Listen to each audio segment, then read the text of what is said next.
última hora, estamos aqui a convite do vereador Pedro Duarte, pré-candidato a prefeito, no gabinete dele que recebeu a gente com muita satisfação aqui, já serviu o cafezinho pra gente, e a gente vai bater um bate-papo aqui sobre as eleições de 2024.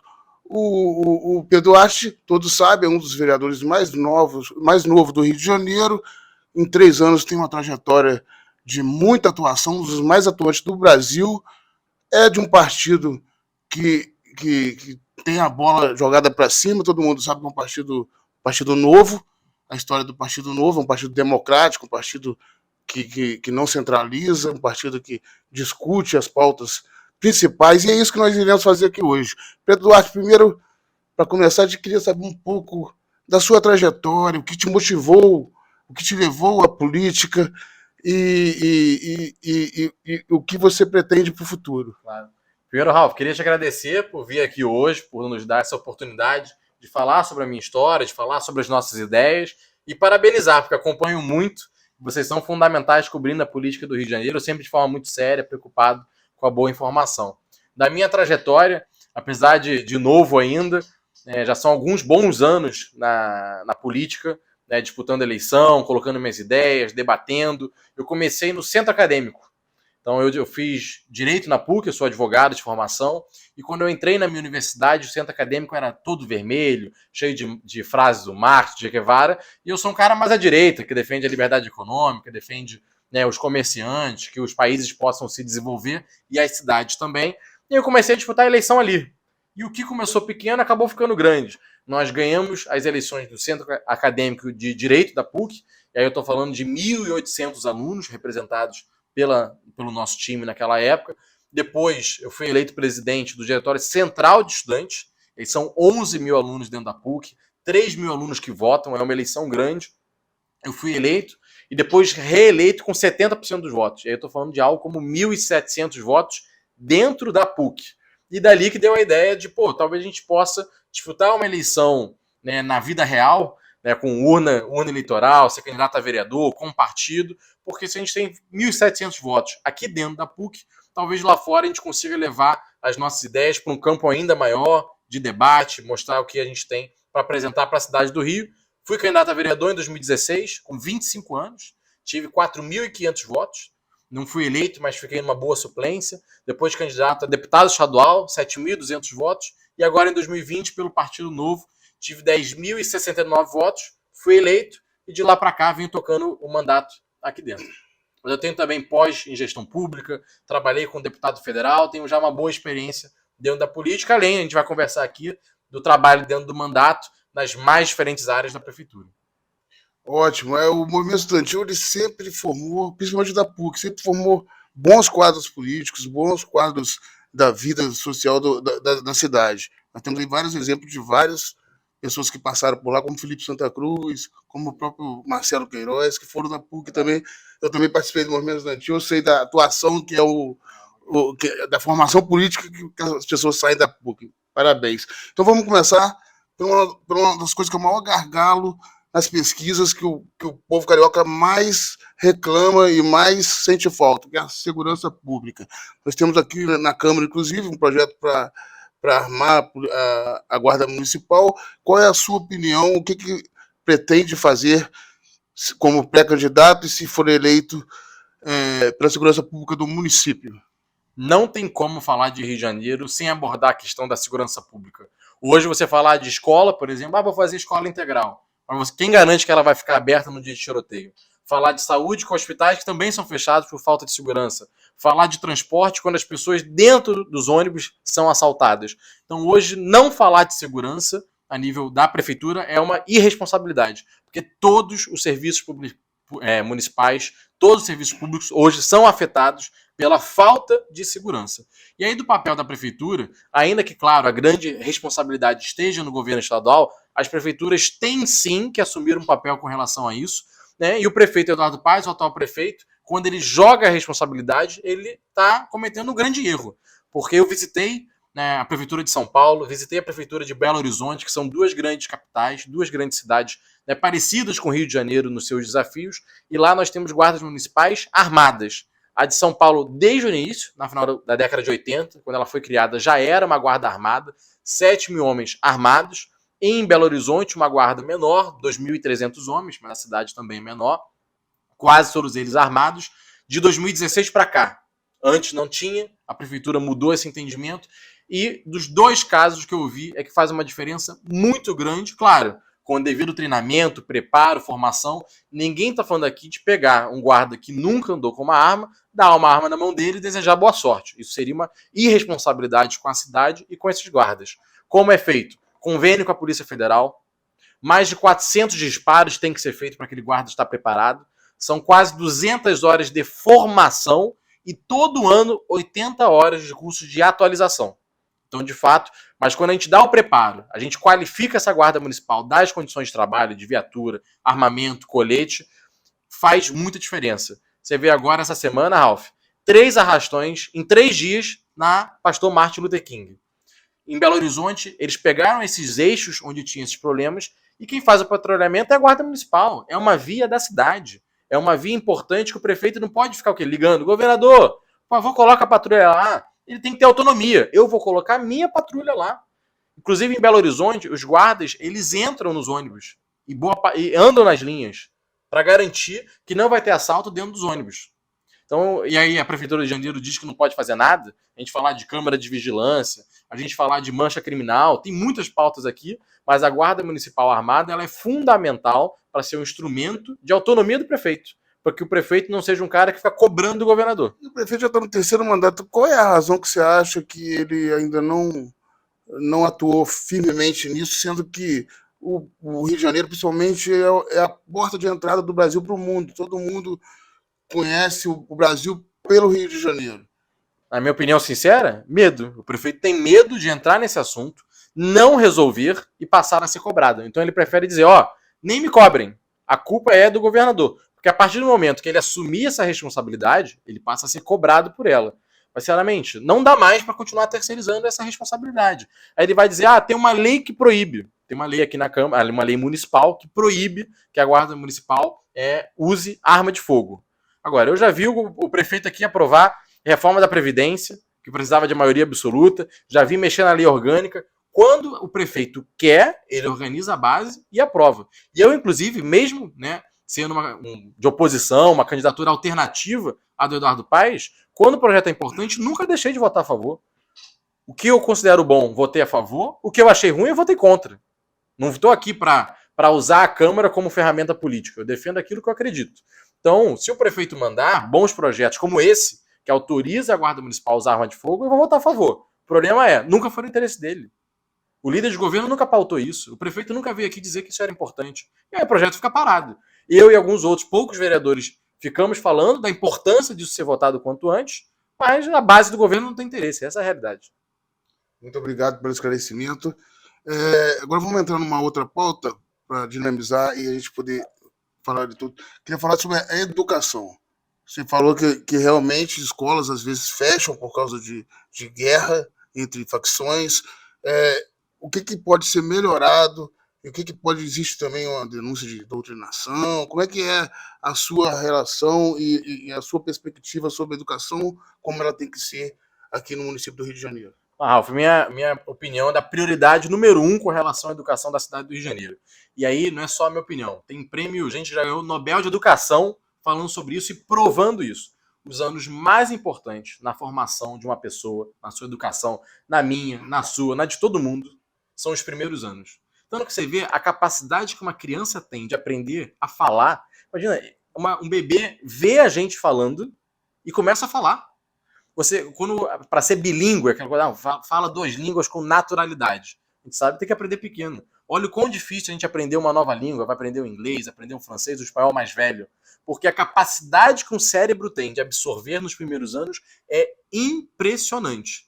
E aí, na cidade do Rio de Janeiro, nós temos 15 mil crianças que gostariam de estar numa creche, tendo aula, brincadeiras que ajudam a ensinar. Boa parte das brincadeiras feitas nesses primeiros anos, quando a criança tem 1 ano, 2 anos, 3 anos, 4 anos, são fundamentais para o desenvolvimento dela. Uma nutrição adequada, comer bem. Comer bem faz diferença na formação do cérebro, no crescimento da criança. E aí hoje no Rio de Janeiro, mais uma vez, nós temos mais de 10 mil crianças que gostariam de estar numa creche e não estão. Enquanto isso, a prefeitura gastando dezenas de milhões de reais com publicidade para fazer propaganda. Quer propaganda melhor do que usar esse dinheiro para fazer uma creche? A gente pode falar tranquilo que a gente não tem propaganda. Exato. Mas aí poderia dar vários exemplos aqui, ó. Peguei esse exemplo, mas já denunciei programas de funcionários fantasmas. Pega uma estatal chamada Rio Eventos, mais de 200 pessoas nomeadas, uma estatal que não funciona. Então, cada recurso desse, cada centavo desse, se fosse para a creche, e são anos que não voltam. Quando essa criança passa dos 2, 3, 4 anos, chegou nos 6 e não sabe ler direito, aquela formação não volta. Aqueles anos foram perdidos. Então, a minha prioridade 01 para a educação é a questão de zerar a fila da creche. Toda família, toda criança que quiser ter uma vaga na creche, vai ter uma vaga na creche. Porque isso é bom para a criança e bom para a família. Sobretudo para as mães, que sabemos, muitas delas são inclusive mães solteiras, que não têm onde deixar os seus filhos, aí deixa com uma irmã, com uma prima, com um vizinho, com um amigo. Tem 11 milhões de mães solteiras no Brasil. Né? Exato, é um problema muito grande. E no Rio de Janeiro, com essa questão da segurança, que muitos homens jovens morrem, você pega de 18 a 25 anos, né, sobretudo nas pessoas mais pobres, infelizmente, nós temos uma criminalidade muito alta que leva à morte de muitos homens precocemente, que muitas vezes já são pais. E aí essa criança fica sem pai, a mãe sobrecarregada, e o poder público deveria estar ajudando com uma creche, ajudando a mãe e ajudando a criança, qualificando, formando ela, deixa mais de 10 mil dessas crianças sem vaga em creche. E, sinceramente, esse é o número oficial. Na minha opinião, é mais. A gente está falando aí de 20 e poucos mil crianças que poderiam estar numa creche e não estão. E a merenda? A merenda também nós temos vários problemas com relação a ela. Agora, e é muito importante porque imagina, hoje, para muitas crianças, a creche ou a escola é o lugar onde ela vai comer melhor do que em casa. Melhor do que em casa. Então é muito importante que a prefeitura garanta uma merenda de qualidade. Isso, imagina isso. Essa criança, inclusive isso eu visitei já, Ralf, muitas escolas, muitas creches. Olha que doido e triste. A criança, quando ela volta das férias, ela volta mais magra do que ela saiu. Por quê? Porque naquele 1 mês, 2 meses que ela fica sem aula, ela come menos ou pior em casa do que ela come na creche, do que ela come na escola. Então o poder público não é só, eu tenho que oferecer uma comida para ele não ficar... Não, o poder público tem que entender que para muitas famílias ele é a melhor alternativa de comida, de nutrição que aquela criança tem. Então a gente não pode dar mole com a merenda escolar. Não pode. Tem que ter essa visão de que é ali que essa criança vai aprender a comer bem, de que ela vai ficar bem alimentada, de que, infelizmente, muitas vezes, até a gente tem que pensar nas férias como vamos apoiar a nutrição dessa criança, sabendo de que ela volta pesando menos do que ela saiu. Sendo que ela cresceu. Em 2 meses, toda criança é para estar sempre ganhando peso. Né? Idealmente é para estar ali, que está crescendo, está ficando mais velha, está ganhando altura, tem que estar pesando mais, e não menos. Ô Pedro, continuando, vou entrar agora num tema que você é craque, transparência e gestão. Os jornalistas, muitos jornalistas procuram as fontes dentro do próprio site do vereador, porque lá ele coloca toda a planilha, todo o que foi gasto, licitação tal. E qual é o seu projeto aí para melhorar a transparência e a gestão da prefeitura? É muito óbvio, o primeiro dele, você, Ralf, como jornalista, quem estiver nos assistindo, quiser procurar por conta própria, sabe bem. Hoje você vê um processo na prefeitura e você quiser olhar no portal, ele não existe. Porque os processos não são eletrônicos. Gente, estamos em 2024, e os processos na prefeitura do Rio de Janeiro não são eletrônicos. Eu pego pelo Diário Oficial, que eu vou acompanhando, Ralf, e aí eu vejo lá um processo. Eu falo com a minha equipe, a gente tem que pedir cópia. Cópia, processo físico. Tem que ir lá na prefeitura pegar a cópia. Ou tem que pedir para eles escanearem. Aí a prefeitura demora. Ah, Pedro, estão escaneando. São mais de 2.000 folhas. Escaneando. Então imagina que alguém tem que parar para ir escanear um processo em 2024. A prefeitura do Rio de Janeiro parou na década de 90, porque os sistemas são antigos, não digitalizou nada, e a maior ferramenta de transparência é essa. Você de casa, você queria entrar num portal da prefeitura, eu quero ver um processo, eu quero ver como é que foi o andamento, quero conferir. E todo mundo sabe disso, como é que pagar IPTU, emitir boleto, prefeitura que não aceita Pix, tudo no papel. Então, assim, um atraso na prefeitura do Rio de Janeiro com relação A transparência é enorme. E o primeiro passo, o mais importante deles, é que tudo esteja digital e de livre acesso a todo mundo. Porque também, às vezes, está digital. Aí eu vou... Opa, dei sorte. Achei uma pepita de ouro. Um processo eletrônico. Aí eu vou entrar, login. Acesso restrito. Ah, meu amigo, aí não é transparência. Então é isso. Tudo ser digital e de amplo acesso a todo mundo. Evita a malandragem, né? Evita assumir os processos, evita... O TJ já fez isso há 10 anos. Eu fui estagiário de direito exatamente na época que estava modernizando o processo eletrônico. Então, quando eu comecei a estagiar no escritório de advocacia, eu ia muito isso. Pedro, vai lá tirar cópia do processo. Pedro, vai lá tirar cópia do processo. Já no final da minha faculdade, já estava quase tudo eletrônico. E a vida era outra. Meu chefe falava, Pedro, precisa acessar ali o processo. Eu botava o número, qual é a página? Ah, baixa para mim o recurso deles. Eu baixava o recurso, toma aqui, em 2 minutos. E hoje em dia, na Prefeitura do Rio de Janeiro, mais de 10 anos depois, eu não consigo fazer isso. Ninguém consegue fazer isso. Você, cidadão, não consegue fazer isso. O Ralf, como jornalista, a imprensa não consegue fazer isso. E aí quem está fiscalizando? O Witzel, quando foi governador, um dos grandes responsáveis pelas investigações com relação a ele, é porque todos os processos eram eletrônicos, porque ele implementou o SEI. E até tem gente que diz que o próprio Witzel cavou a própria cova porque criou o processo eletrônico dentro do governo. E aí outros governantes olham e falam, eu vou botar esse tal de processo eletrônico não. E é o que o prefeito Eduardo Paes faz na cidade do Rio de Janeiro. Ele não quer colocar o processo eletrônico para que você, cidadão, não tenha acesso, para que você, imprensa, não tenha acesso. Gravíssimo isso. A gente que lida com processo eletrônico, a gente sabe como é uma mão na roda. Só de você ter que pegar esse trânsito para ir na prefeitura, já perdeu o seu dia. Exato. Então você poderia ter, como fiscal da lei, como vereador, você poderia ter acesso direto. Isso quando você não chega lá, ele fala, mas esse processo está no arquivo. Você pode vir depois de amanhã que eu vou ter que mandar alguém no arquivo buscar. É o que eu tô te falando, de procurar no seu site para achar algumas coisas. Exato, tudo que eu tenho acesso, obviamente do site, tudo que eu tenho acesso, eu consigo baixar, por ser vereador, eu vou salvando e vou colocando tudo no meu site, vou digitalizando, vou colocando no site. Então acaba que tem vários jornalistas que usam o meu site como ferramenta por ser muito melhor que o da prefeitura. O que é bizarro, né? Porque eu tenho aqui uma equipe de 15 pessoas, a prefeitura tem quantos? Milhares de comissionados e não tem uma equipe para botar um site decente no ar? É uma piada. É um atraso. Vamos lá. Um dos maiores problemas também do Rio de Janeiro é econômico. A gente tem aí muito desemprego. E qual é a solução para estimular o crescimento econômico da cidade e gerar empregos? Isso é o que eu vivo desde pequeno. Minha família toda é do comércio, vocês sabem. Meu pai vende flores no CADEG, um grande polo da nossa cidade, nosso mercado municipal, centro de abastecimento do estado da Guanabara, há 40 anos. São 40 anos que a família está lá vendendo flores. E minha mãe já também há mais de 10 anos, ela tem uma pequena ótica ali no TH, na Tijuquinha, na Barra da Tijuca. Então, desde pequeno, eu vejo a família lidando com o comércio, gerando emprego, gerando renda, fazendo o melhor para fechar as contas, pagando essa enorme carga tributária, abusiva carga tributária que a gente tem, é muito imposto a ser pago. Até também na hora de empregar, a quantidade de encargos trabalhistas que o comerciante paga.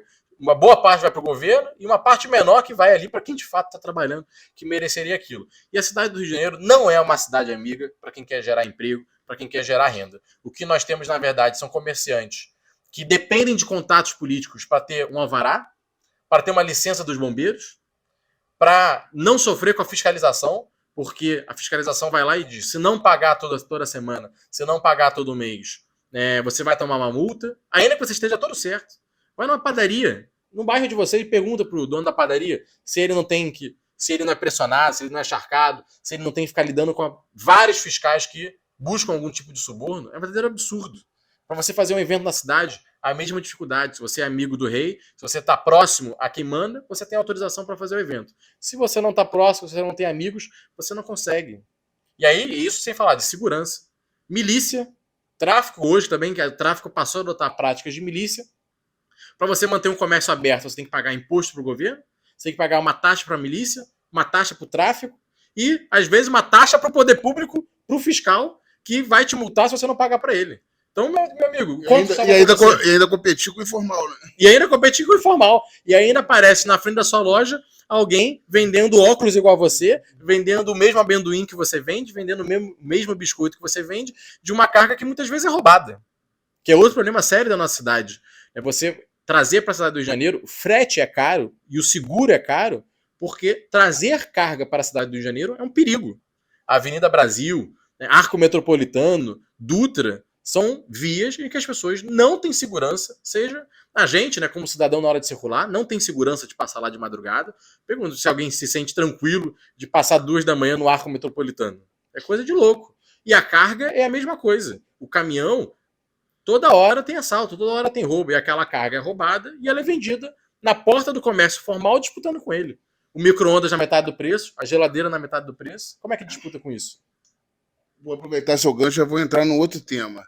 Você falou da Avenida Brasil, a questão da mobilidade urbana e do transporte público e das concessões, que sabe que os ônibus municipais é uma concessão que o município dá para eles, e sobre as concessões também, que se pode falar que a prefeitura possa ter alguma intervenção ou pedir ao Estado que intervenha, que é de água, luz, sobre esses serviços que o prefeito pode ajudar a melhorar.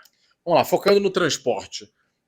A gente sabe muito bem que transporte de massa, que carrega muita gente, que tem capacidade de fato fazer uma metrópole como o Rio de Janeiro, como São Paulo, como Buenos Aires, as grandes cidades do mundo têm, é trem e metrô, é transporte sob trilho. Ônibus não dá conta. Mesmo o BRT, né, que é um ônibus biarticulado, com via especial, mesmo esse é um transporte de média capacidade. Alta capacidade, transportar centenas de milhares de pessoas, é trem e metrô. E o que a gente vê? A gente tem um metrô muito pequeno, que cobre uma pequena parte da cidade, inclusive as regiões mais populosas, como a Zona Oeste, Jacarepaguá, seja a Zona Oeste, né, Bangu, Realengo, Campo Grande, seja a parte de Jacarepaguá, não tem metrô nenhum. E quando a gente vai falar de trem, o trem, na década de 80, Ralf, transportava mais de 1 milhão de pessoas. E hoje não transporta nem meio milhão. Caiu. O transporte de trem caiu. Mas por quê? O trem demora. O trem hoje tem estações que estão sob o controle do tráfego. Tem problemas de roubo de cabo. Toda hora ele desliga. Então as pessoas perderam a confiança no sistema de trem.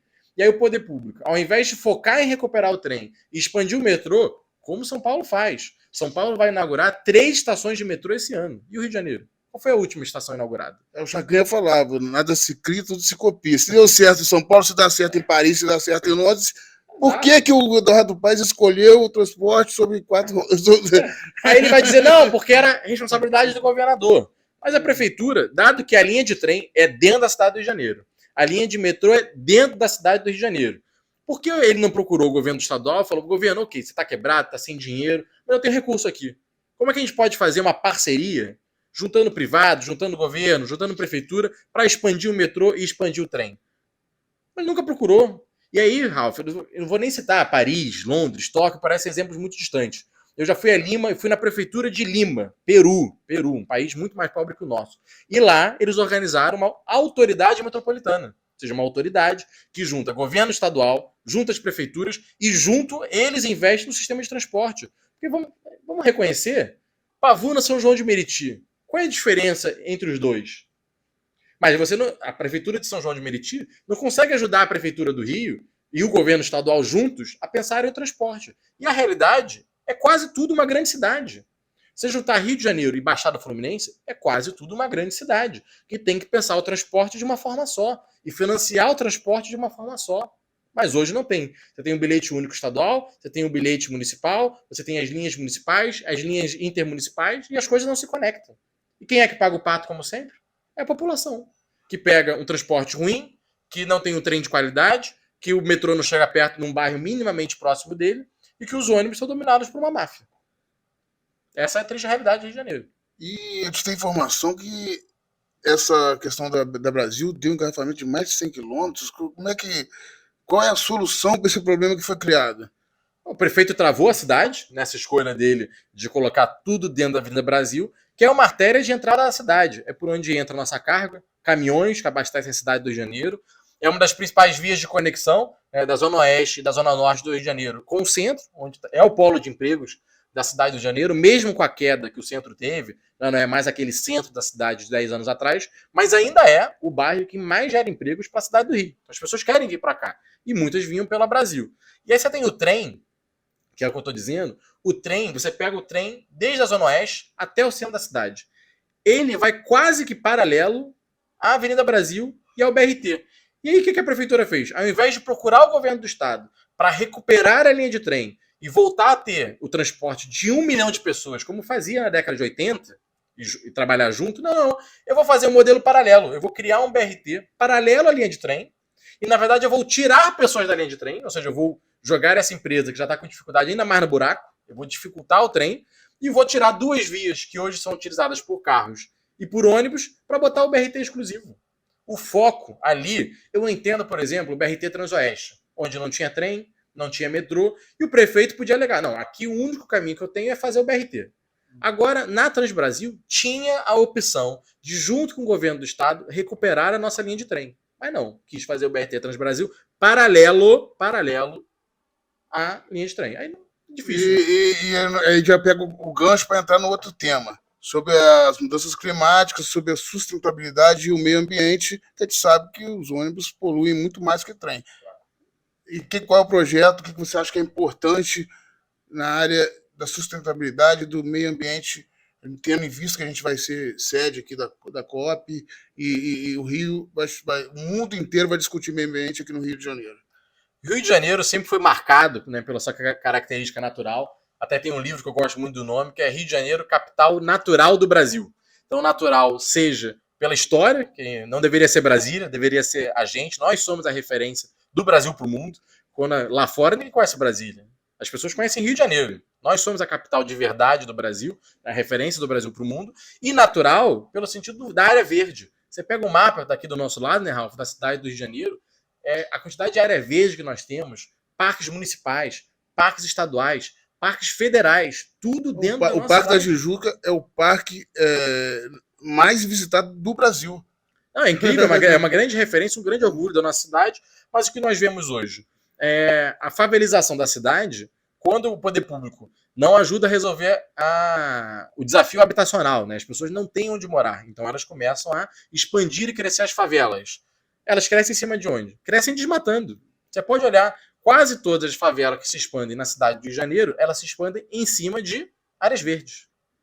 Você vai pegar a questão, por exemplo, do transporte, o Rio de Janeiro, quando as pessoas deixam de andar de trem para andar de carro ou para andar de ônibus, é isso, é mais gás carbônico, é mais poluição, é um ar de menor qualidade que nós temos, porque o transporte de trilhos polui muito menos do que o transporte de ônibus e de carro. Além de ser um inferno, né? Você ficar parado ali naquele engarrafamento, 1 hora e meia, 2 horas, seja dentro do ônibus, seja dentro do carro, até você sente que o ar está meio pesado, que aquilo é desagradável. Então, como cidade, primeiro, a gente tem que ter uma política habitacional para que as pessoas tenham lugares para morar ao invés de desmatar para construir. A favelização, né, além de ampliar o território, que acaba sendo controlado pelo tráfico, pela milícia, ele é ruim para a pessoa, porque ela, no geral, não tem água encanada, não tem esgoto tratado, muitas vezes está sob risco, vem uma chuva forte, né, e o barraco é destruído. Então nós temos que ter uma política habitacional e acredite, isso é uma política ambiental. No caso do Rio de Janeiro, as pessoas não expandirem as favelas é a melhor política ambiental que nós podemos ter. Pode pegar. O Rio de Janeiro, né, a gente vai pegar a Amazônia, as pessoas desmatam para, sei lá, para plantar, para criar gado. O centro-oeste brasileiro do Rio de Janeiro, o maior desmatamento que nós temos é para a expansão irregular das favelas. Então, já que estamos falando de favela, vamos falar da desigualdade social. Nós temos visto aí o que virou as calçadas, principalmente aqui do centro, da Zona Sul, no Rio de Janeiro. O que você pretende fazer para minimizar essa questão da população mais vulnerável e igualar aí o projeto de inclusão social e de política social? O Eduardo Paes fugiu desse assunto ao longo de todo o mandato, né? Ficava dizendo: eu não posso fazer nada, estou de mãos atadas, porque a defensoria me impede, porque tem uma resolução que me impede. E eu fui ler a resolução. O que diz lá? Você só pode fazer a internação compulsória, que muitas vezes é o caminho necessário para pessoas que já são viciadas, já perderam o controle de si. E quem anda pelo centro da cidade, sobretudo a região também perto da Brasil, Bom Sucesso, Olaria, a Grande Leopoldina sofre muito com isso, porque as cracolândias que nós temos na cidade, elas estão muito próximas da Brasil. É muito ali naquele entorno, e aí aquela pessoa, né, ela sai da Brasil e entra por esses bairros, então não tem erro. Olaria, Ramos, Bom Sucesso são hoje os bairros que mais sofrem com esses viciados. E o caminho é a internação compulsória. Essa pessoa não tem mais controle dela. A saúde mental dela está completamente comprometida. E a resolução da Defensoria, a lei federal diz que pode fazer internação compulsória desde que tenha laudo médico. Aí eu fui na prefeitura. As equipes de abordagem que vão para as ruas, lidar com a população em situação de rua, quantos médicos tem? Chuta, Ralf. Quantos anos você acha que tinha? Era pra ter médico. Zero. Zero. As equipes de abordagem na rua... Como é que você vai cuidar de saúde pública? Vamos entrar nesse tema agora. Depois dessa pergunta, saúde pública já vai falar. Só via pelo lado da assistência social. Ah, não, é uma equipe de assistentes sociais. Mas olha só, a lei diz que para fazer internação compulsória, que muitas vezes, repito, é o único caminho necessário para o bem dessa pessoa e para o bem da nossa sociedade, tem que ter médico. Porque o médico tem que dar o laudo. Se você não tem médico, surpresa, você não consegue realizar a internação compulsória. Então, quando o prefeito dizia, a culpa é da lei, a culpa é da defensoria. Não, a culpa é dele, que não coloca médicos lá. Aí agora, na virada do ano, depois da população ter se revoltado, várias matérias, a imprensa cobriu, a situação saindo de controle, ele anunciou, enfim, que a Secretaria de Saúde entraria no tema para ajudar a assistência social com os casos mais graves. Aí agora está avançando, depois de muito tempo, mas ainda de uma forma muito tímida, dá para fazer muito melhor, mas infelizmente, a gente sabe, ano eleitoral, aí dá aquela corrida para tentar entregar algum resultado, porque a eleição está batendo na porta, enquanto a gente está falando disso aqui já há 3 anos. Entrando agora, já que pegou o viés, na saúde pública, a gente teve um legado horrível, não só de mortes que aconteceram no Covid, mas também de sequelados pela doença. O que se pode fazer para melhorar a saúde pública do município? O maior foco tem que ser nas clínicas da família, porque elas de fato que fazem o acompanhamento do dia a dia das pessoas, seja antes dos problemas acontecerem, então você tem um acompanhamento trimestral, semestral, anual, vai variar pelo perfil da pessoa, né? Mas para saber, essa pessoa tem um problema cardíaco, ela pode vir a ter um ataque cardíaco, pode vir a ter um derrame, é importante que a gente atue antes, que dê um remédio para ela, que oriente uma nutrição, que oriente um exercício. Durante o tratamento, a primeira referência que as pessoas também têm quando tem um problema, o filho está com diarreia, né, alguém está passando mal, é a clínica da família. E também o depois. Esse caso, tive Covid, estou com uma sequela. Quem vai fazer o acompanhamento? É a clínica da família. Então hoje nós ainda não temos 100% de cobertura na cidade do Rio de Janeiro. E um grande foco meu, como eu disse, na educação é zerar a fila, universalizar. Todo mundo que queira ter uma vaga em creche tem que ter direito a uma vaga em creche. E toda a população do Rio de Janeiro, 100% dela, tem que estar coberta por clínicas da família, porque no primeiro atendimento, antes, durante e depois, é a melhor referência que a população pode ter. Cirurgias complexas, muitas vezes tem muita gente que nem precisa ao longo da vida, é um dever estadual, a prefeitura também, claro, tem que ter um papel com relação a isso, né? Mas 95% das pessoas é o que elas precisam, de uma clínica da família para resolver os problemas ali do dia a dia, né? Da criança que está passando mal,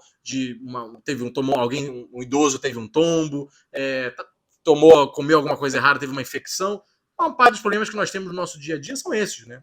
Ao longo do ano, ao longo dos anos. Então é um absurdo que a gente ainda não tenha numa cidade que tem 38 bilhões, com B de bola, a gente até perde a noção quando coloca na conta, né? Tanto zero, 38 bilhões, e até hoje existem pessoas que não têm cobertura nenhuma de clínica da família.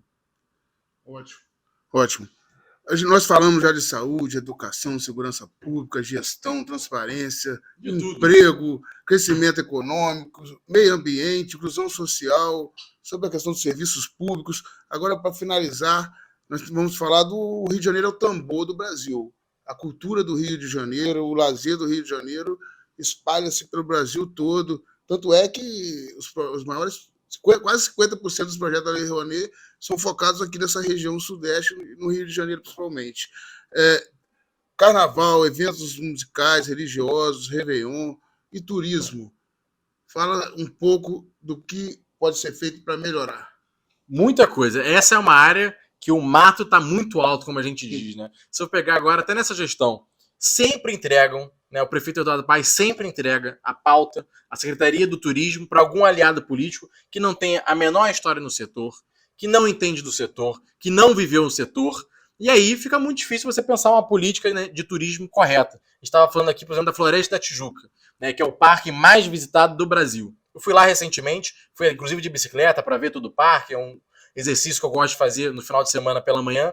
E as placas, Ralph, de orientação, de aqui é o Mirante Dona Marta, aqui é o caminho, elas são de 20 anos atrás, estão todas apagadas, o site não funciona, o QR Code não funciona, não tem onde vender água. Quem vende água é um cara que encosta o carro no Mirante Dona Marta, que é um dos mais visitados. Quando eu fui lá, gringo, pessoas falando inglês, falando espanhol, falando francês, você vê que o público vai, onde eu posso conseguir uma water, uma água? E é o cara que para o carro e na mala dele ele vai com isopor e vende água. Não tem um quiosque, não tem alguém com uma fotografia, não tem um serviço, não tem nada. Isso do parque mais visitado do Brasil, Parque Nacional da Floresta da Tijuca. Então, quando a gente vai para o turismo, a realidade é essa: o prefeito entrega para uns aliados que não entendem nada do setor, só querem fazer politicagem, acreditando que, como diz o nosso hino, a gente nasceu em berço esplêndido. De fato, o Rio de Janeiro nasceu em berço esplêndido. Você olhar o Pão de Açúcar, a Praia de Botafogo, as florestas que a gente tem, os nossos parques, né, isso é incrível. Agora, se a gente não trabalhar em cima, também o turista vai para outro lugar. Porque nascido em berço esplêndido tem praias maravilhosas em vários lugares do mundo. Tem museus incríveis em vários lugares do mundo. O Rio de Janeiro, infelizmente, trabalha muito mal a pauta do turismo e também, sem segurança pública, ninguém vem. Toda vez que alguém é esfaqueado, que alguém toma um tiro, isso é uma loucura, pega a entrada errada numa avenida e aí o carro é baleado. E sai uma matéria disso na Espanha, nos Estados Unidos, no Canadá. São milhares de turistas que deixam de vir para o Rio de Janeiro. Então, eu diria que a principal pauta do turismo é a gente sair dessa coisa de nasceu em berço esplêndido, naturalmente o turista vem. Ele não vem naturalmente, demanda muito esforço, demanda segurança, demanda orientação, infraestrutura, boas políticas de turismo. Parar de entregar a Secretaria de Turismo para o primeiro aliado da hora. Tanto que já foram 4 ou 5 secretários de turismo só nessa gestão. Porque, troca de aliado, troca o secretário. Esse partido não está mais comigo, tira o secretário. Cadê a visão de longo prazo do turismo? Tem. A visão que tem é entregar a Secretaria de Turismo para um partido amigo. E nós sabemos que a cultura é importante, que forma cidadãos, assim como a educação, mas ela é deficitária. É muito difícil um pequeno artista sobreviver e ele, às vezes, precisa de fomento, porque é uma profissão que é deficitária. Não é como o comércio que você botou o produto, vendeu, teve o lucro. É uma profissão mais difícil. Para os artistas do Rio de Janeiro, para os músicos, existe algum projeto? Claro, o primeiro é reativar, por exemplo, você vê hoje a qualidade ou a falta de qualidade das nossas lonas culturais. Estão abandonadas. Outros centros culturais, pega um ali no Aterro do Flamengo, uma região que passa muito turista, poderia ser um grande foco, né, para os nossos artistas se apresentarem, até para realizarem eventualmente venda de diferentes produtos, como artesanato, que é uma marca do Rio de Janeiro. Você pega o Centro Cultural, que é o Castelinho do Flamengo. Está fechado há anos, completamente fechado. Imagina, é uma casa histórica, tombada, maravilhosa, de frente para o Aterro do Flamengo, no ponto turístico, fechado há vários anos. Isso se reproduz por toda a cidade. Espaços que são da prefeitura e ela deixa fechado. Então eu diria, Ralf, que além, claro, do fomento, que é muito importante, nós temos programas federais, né, importantes com relação a isso, Lei Paulo Gustavo, a própria Lei Rouanet, a nível municipal. Primeiro papel é a Secretaria de Cultura do Rio de Janeiro reabrir os seus próprios espaços. Um outro que eu visitei em Paquetá, o Solar del Rey. Imagina, Dom João já se hospedou lá. É um grande polo, uma casa maravilhosa. Tem charrete lá, real, onde família imperial andou. Sabe o que está lá? Fechado. Usa bem isso, né? Usa muito bem. A charrete está dentro de uma caixa, fechada há anos. Então, antes até de a gente discutir, a prefeitura fazer também entrar numa linha de financiamento, isso tudo é importante. Só que imagina que o que ela gere, os espaços dela, ela deixa fechados. Ou ela poderia ceder. Vamos pegar aqui 3 grupos culturais. Olha, uma PPP, vocês vão gerir o Castelinho do Flamengo, vocês vão gerir o Solar del Rey. Toma esse espaço aqui, reabra essa biblioteca, tomem conta, podem fazer eventos, podem usar. Não, a prefeitura deixa fechado. É uma irresponsabilidade muito grande com a cultura do Rio de Janeiro. Eu quero agradecer ter recebido a gente aqui no seu gabinete. Eu que agradeço. Com água e café. Nada exuberante, como tem que ser. Incrível que nada também. E deixa uma mensagem final aí para os cariocas, para os eleitores do Rio de Janeiro. E vamos finalizar aqui, novamente, deixando o jornal estar de portas abertas para dar informação ao público geral. A gente tenta levar as coisas a sério, informar aquilo que deve e ouvir os dois lados da questão, como nós iremos ouvir todos os pré-candidatos se disponibilizarem a falar com a gente. Muito obrigado. Eu que agradeço, Ralf. Eu queria deixar uma mensagem de esperança e otimismo para os cariocas, porque eu vejo, falando muito com meus amigos, eu tenho certeza que você ouve muito isso também, Ralf, pessoas que se acomodaram.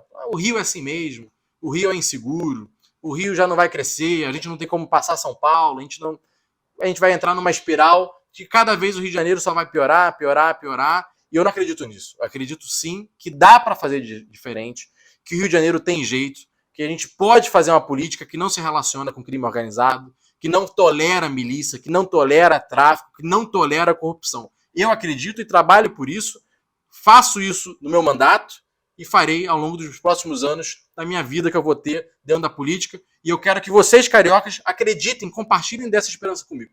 O Rio de Janeiro não foi tomado por uma máfia, e nós temos sim capacidade de colocar eles nos trilhos. Mas nós dependemos que os cariocas, que as pessoas de bem, façam escolhas corretas e apoiem as pessoas corretas. Não tem esse papo de meio honesto, de rouba mais faz. Isso só vai continuar levando o Rio de Janeiro para o buraco.